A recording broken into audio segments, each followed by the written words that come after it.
My name's Lyra. I'm from Fangirlish. Thank you for taking the time to speak with me today. Also, all you guys look so nice. Oh, thank you. None of my own clothes. Incredible teams. Yeah, great teams. So I know our time is limited. I have one question for each of you guys. And I wanted to ask first, after watching the first 3 episodes, there was this theme of nobody goes off trail, nobody walks alone. And for Daniel, I wanted to ask that season 1 was a lot about the stranger finding himself with the grounding force that was Nori. And now that he's separated, what challenges is he going to face to get back to Nori and Poppy? Oof, that's a good question. That is a good question. Brain power. I think what's really difficult to understand, for the stranger is that all his experience in Middle-earth has been around the Half-Foots. So he's got this sort of sphere of interaction that feels all-encompassing. And yet, when he meets Tom Bombadil, this character who's as old as the universe, the sphere is massive. It's like all of time, packed into their relationship. And so where do Nori and Poppy's relationship fit? Where does their sphere fit in this massive sphere of time?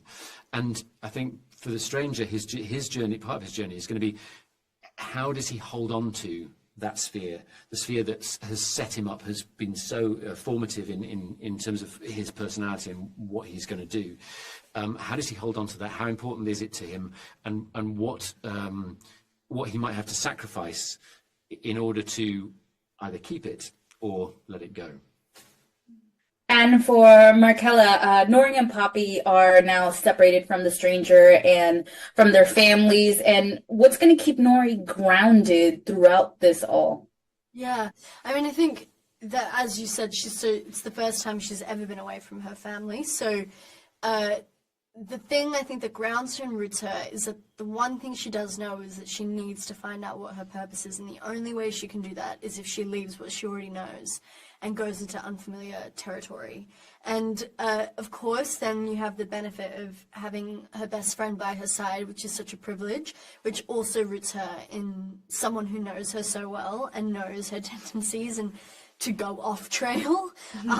So it's kind of a really nice balance between what she already knows and what she's going to discover, and having them kind of meet in the middle and hopefully help her with her identity and purpose.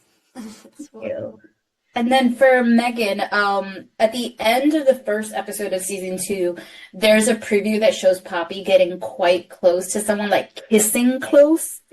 I don't know if you could tease what's coming for Poppy as she sets off to not just help Nori, but like find her own destiny.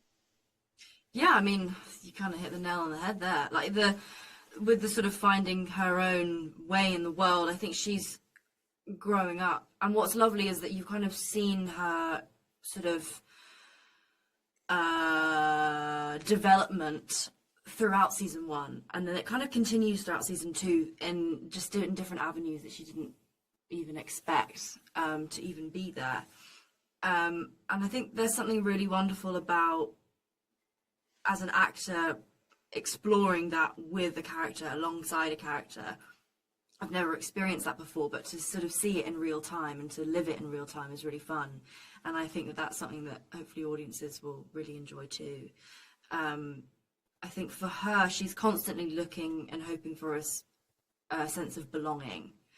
And she's already lost so much. And with the Half-Foots being a migratory group, for her, belonging and home isn't a space, isn't one place. She puts it in peoples and beings around her. And so I think she's just kind of discovering that there are more beings than just Nori, for example, or the Brandyfoot family. There's like a whole expansion, and I think that in itself is mind-blowing for her. Okay, thank you so much for taking the time to speak with me, Daniel, Markella, and Megan. I hope you guys have a wonderful rest of your day. You too.